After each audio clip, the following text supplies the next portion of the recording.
Hello friends, जय श्री कृष्णा। मैं सुनीता शर्मा गृहिणी चैनल पर आप सबका स्वागत करती हूँ। सबसे पहले तो आप सभी को कृष्ण जन्माष्टमी की बहुत बहुत बधाई मेरे और मेरी फैमिली की तरफ से।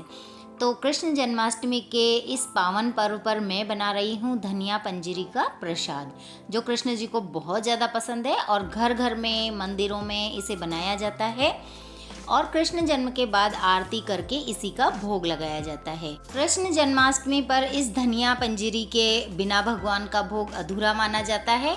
आप और कोई मिठाई बनाएं या ना बनाएं, पर पंजीरी और पंचामृत, फल और पाग ये ज़रूर होने चाहिए कृष्ण जी के भोग में। पुराने लोग कहते हैं कि ये धनिया पंजीरी माता यशोदा जी के निमित्त बनाई जाती थी, उन्हें लाला हुआ है, इसलिए व्रत करने वाले लोग भी इस पंजरी को खाकर ही व्रत खोलते हैं। तो चलिए बनाते हैं। सबसे पहले हम ले लेते हैं साबुत धनिया, क्योंकि ये धनिया से ही बनती है, और इसे मैंने 1 घंटे के लिए धूप में रख दिया था साफ़ करके, और अभी इसको हम मिक्सी में डालकर पीस लेंगे। मैंने ये 1 कप धनिया लिया है। प्रसाद के लिए कोई मेज़रमेंट नहीं होता है, आपको जितना बनाना है उस हिसाब से आप ले सकते हैं। तो यहाँ पर मैंने इसे पीस लिया है। इसमें थोड़ी सी नमी रहती है, इसीलिए मैंने इसे धूप में रखा था। अगर आप धूप में नहीं रख रहे हैं तो 1 मिनट के लिए इसे चला लीजिए, उसके बाद ये अच्छे से बारीक पिस जाता है। तो मैंने यहाँ इसका पाउडर बना लिया है, मतलब धनिया पाउडर। अगर आप साबुत धनिया से नहीं बना रहे हैं तो जो धनिया पाउडर होता है उससे भी इसे बना सकते हैं। अब एक कढ़ाई में हम 1 चम्मच घी डाल देंगे और घी को मेल्ट होने देंगे। सब कुछ हम लो फ्लेम पर रोस्ट करेंगे, बिल्कुल भी हाई या मीडियम फ्लेम ना करें, नहीं तो सब चीज़ जल जाएगी। तो सबसे पहले मैं बादाम को रोस्ट कर रही हूँ और इसी घी में हम ये प्रसाद बनाएंगे, इससे ज़्यादा घी इसमें नहीं लगेगा। तो लो फ्लेम पर आप इसे मतलब बादाम को अच्छे से रोस्ट कर लें। बादाम के बाद काजू और किशमिश को भी हम इसी तरह से रोस्ट कर लेंगे। वैसे तो जन्माष्टमी की तैयारी कृष्ण भक्त कई दिनों पहले से शुरू कर देते हैं।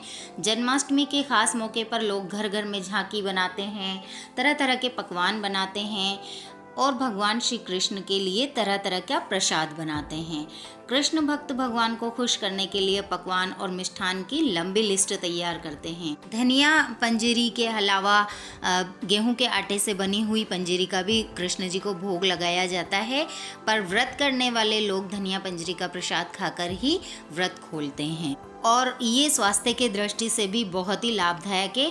पर क्या आप जानते हैं ये धनिया पंजीरी का प्रसाद ही क्यों बनाया जाता है या कृष्ण जी को ये क्यों प्रिय है?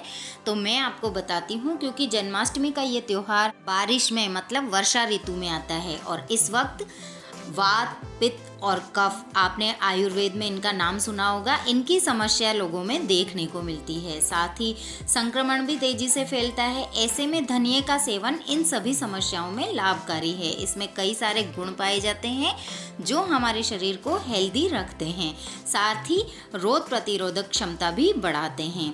इसी वजह से जन्माष्टमी पर ख़ास तौर पर धनिया पंजीरी का प्रसाद बनाया जाता है। इसके अलावा माखन मिश्री के अलावा कृष्ण जी को ये धनिया पंजीरी का प्रसाद बहुत ज़्यादा प्रिय है, इसलिए भी इसे बनाया जाता है। सारे ड्राई फ्रूट्स को रोस्ट करने के बाद मैंने उसी घी में ये धनिया पाउडर डाल दिया था जो हमने पीसा था, और साथ ही में मैं इसमें 2 से 3 चम्मच डेसिकेटेड कोकोनट डाल दूंगी और उसे भी साथ ही में रोस्ट कर लूँगी। ये पूरी प्रोसेस करने में लगभग 2 मिनट लगेंगे और पूरा प्रसाद तैयार करने में टोटल 10 मिनट। ये धनिया पंजीरी का प्रसाद घर घर में तैयार किया जाता है। अब तो ये सभी जगह मिलने लगा है, तो आप मार्केट से भी इसे ले सकते हैं, लेकिन घर पे बनाते हैं तो शुद्ध तरीके से बनता है और अपने मन की भावनाएं, प्रेम, हमारी मेहनत और साथ ही कृष्ण जी के आशीर्वाद से ये प्रसाद और भी ज़्यादा स्वादिष्ट और लाभदायक हो जाता है। तो आप इसे शुद्ध तरीके से बनाएं और घर पर ही बनाएं। आपका मन भी खुश और कान्हा जी भी खुश, बस और क्या चाहिए। तो इसे ज़रूर बनाएं। सारे ड्राई फ्रूट्स रोस्ट करने के बाद और धनिया पाउडर और डेसिकेटेड कोकोनट को रोस्ट करने के बाद मैंने इसमें सारे ड्राई फ्रूट्स मिला दिए थे और गैस बंद कर दिया था। अब मैंने इसमें 2 इलायची कूट कर डाल दी है, और जब ये ठंडा हो जाएगा, मतलब हल्का सा गुनगुना सा रहेगा, तब हम इसमें 3 चम्मच बूरा डाल देंगे। ये होममेड बूरा है, आप मार्केट वाला बूरा भी ले सकते हैं। चीनी को पीसकर नहीं डालना है, जो बूरा आता है वही डालना है। सभी चीज़ों को अच्छी तरह से मिक्स कर देंगे और लीजिए तैयार हो गया हमारा धनिया पंजीरी वाला प्रसाद। और अब बस आप अपने कान्हा जी को भोग लगा सकते हैं। कृष्ण जन्म के बाद आरती करके आप इस धनिया पंजीरी के प्रसाद को खाकर अपना व्रत खोल सकते हैं। इस प्रसाद की खास बात यह है कि पंजीरी के रूप में भी आप इसे खा सकते हैं या फिर आप इनको लड्डू के रूप में भी बना सकते हैं। ये बहुत हेल्दी होते हैं, तो आप इन्हें बाद में ब्रेकफास्ट में भी खा सकते हैं। पेट के लिए, आँखों के लिए बहुत ज़्यादा फ़ायदेमंद है। और अगर आपको चक्कर आते हैं तो आप इन लड्डुओं को बनाकर खाएं। टेस्टी होने के साथ ही ये काफ़ी हेल्दी होते हैं। कान्हा जी के और अलग अलग तरह के मैंने भोग बनाए हुए हैं और उनका लिंक मैंने नीचे डिस्क्रिप्शन में दिया हुआ है, आप जाकर चेक कर सकते हैं।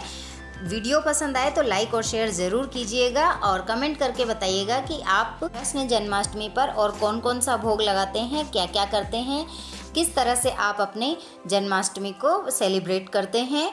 इसी तरह की मज़ेदार रेसिपी के लिए देखते रहिए गृहिणी चैनल। मिलते हैं नेक्स्ट वीडियो में नेक्स्ट रेसिपी के साथ। तब तक बाय, राधे राधे, जय श्री कृष्णा और जन्माष्टमी की बहुत बहुत बधाई।